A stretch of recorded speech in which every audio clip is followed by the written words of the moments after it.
तो आदित्य एकेडमी तो बहुत सारा पिला पैनिक आज रही जे एज को लेकर जो नुआ नोटिस आसी जो रिसेंटली आज ओपीएससी रो गोटे नुआ नोटिस आसी तुम देखि पारथो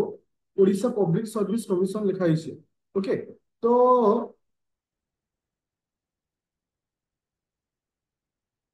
तो এটা କୋଉ ଡିପାର୍ଟମେଣ୍ଟରେ ଆସୁଛି recruitment to the post of medical officer of group A ର ମେଡିକାଲ ଅଫିସର ପୋଷ୍ଟ ଆସିଛି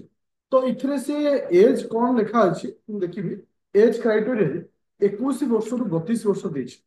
ତ ବହୁତ ସାରା ପିଲାଙ୍କ ମାଇଣ୍ଡରେ ଏବେ ବି କ୍ୱେଶ୍ଚିନ୍ ଆସୁଛି ଯେ ସାର୍ ଆକ୍ଚୁଆଲି କଣ 32 ବର୍ଷ ହେଇଗଲା କି ଏଜ ଟା ଯୋଉ ଆମ ସଂଗ୍ରାମ ଯୋଉ ଜାରି ରହିଥିଲା ଆମ ଯୋଉ ଲଢେଇ ଜାରି ରହିଥିଲା ଯେ 43 ଏଜ ହବା ପାଇଁ 43 ହବ ନାହିଁ ଏସବୁ ଜିନିଷ ବହୁତ ସାରା ପିଲା ମାଇଣ୍ଡରେ କ୍ୱେଶ୍ଚିନ୍ ଆସୁଛି ବାସ୍ ମୁଁ ତମକୁ ଗୋଟେ ଜିନିଷ କହିବି ଯେ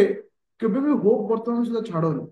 যে পর্যন্ত সম্পূর্ণ ক্লারিফিকেশন আসেনি কাহিଁକି ନା ବର୍ତ୍ତମାନ ଗଭର୍ଣ୍ଣମେଣ୍ଟ କୌଣସି ପ୍ରକାର ଡିପାର୍ଟମେଣ୍ଟ ସହିତ ଫାଇନାଲ ହେଇନି ଯେ ଏଜ କେତେ ରହିବ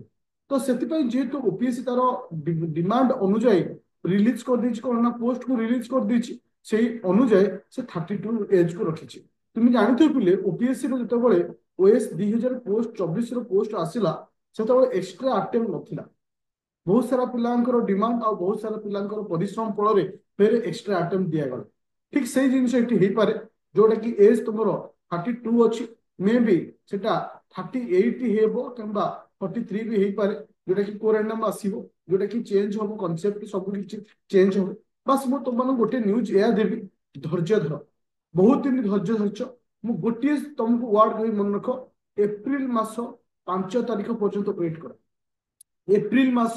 5 ତାରିଖ ପର୍ଯ୍ୟନ୍ତ ୱେଟ୍ କର ସବୁ କିଛି ଚେଞ୍ଜ ହେବାକୁ ଯାଉଛି କାହିଁକି ନା ଏବେ ରିସେଣ୍ଟଲି ଗୋଟେ ରୁ ମ୍ୟାକ୍ସିମମ୍ 3 to 4 ଡେଜ ଭିତରେ କିମ୍ବା ଗୋଟେ ୱିକ୍ ଭିତରେ ସିଏମ ଙ୍କ ସହିତ ବହୁତ ସାରା ପିଲା ମିଟ୍ କରିବାକୁ ଯାଉଛନ୍ତି ତ ଏଇଟା ସବୁ କିଛି କନଫର୍ମ ହେଇସାରିଛି ତ ଗୋଟେ ପଜିଟିଭ ସାଇନ ରହିଛି ମନେ ରଖିଲେ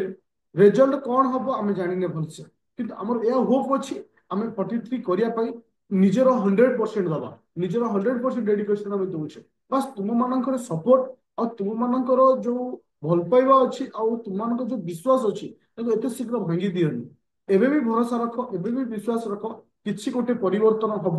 ଯୋଉ ହିସାବରେ ପିଲାମାନେ ଏତେ ଦୂର ପର୍ଯ୍ୟନ୍ତ ଆଜି ପର୍ଯ୍ୟନ୍ତ ସଂଗ୍ରାମ ଜାରି ରଖିଛନ୍ତି ସେ ସଂଗ୍ରାମର କେବେ ଯେ ରେଜଲ୍ଟ ଗୋଟେ ଖରାପ ହବ ସେଟା ଆମେ କେବେ ଭାବିନଥିଲୁ ବା ଭାବିବୁ ନାହିଁ ଯେ ସବୁବେଳେ ଗୋଟେ ପଜିଟିଭ ଥଟରେ ଆମେ ଯିବା ତ ଏପ୍ରିଲ ମାସ 5 ତାରିଖ ପର୍ଯ୍ୟନ୍ତ ୱେଟ୍ କର ସବୁ କିଛି ଜଣା ପଡିଯିବ ସବୁ କିଛି କ୍ଲାରିଫିକେସନ ହେଇଯିବ ଓରିଡ ହେବା ନାହିଁ ବାସ୍ ତୁମର ଡ୍ୟୁଟି ରହୁଛି ଯେମିତି ସପୋର୍ଟ କରୁଥିଲ ଯେମିତି ଭରସା ଆଉ ବିଶ୍ୱାସ ଥିଲା ସେଇଭଳି ତୁମକୁ ରହିବାର ଅଛି ଆଉ ୱେଟ୍ କର କିଛି ଦିନ ଭିତରେ ସମ୍ପୂର୍ଣ୍ଣ ଫାଇନାଲ ସବୁ ଜିନିଷ ଆସିଯିବ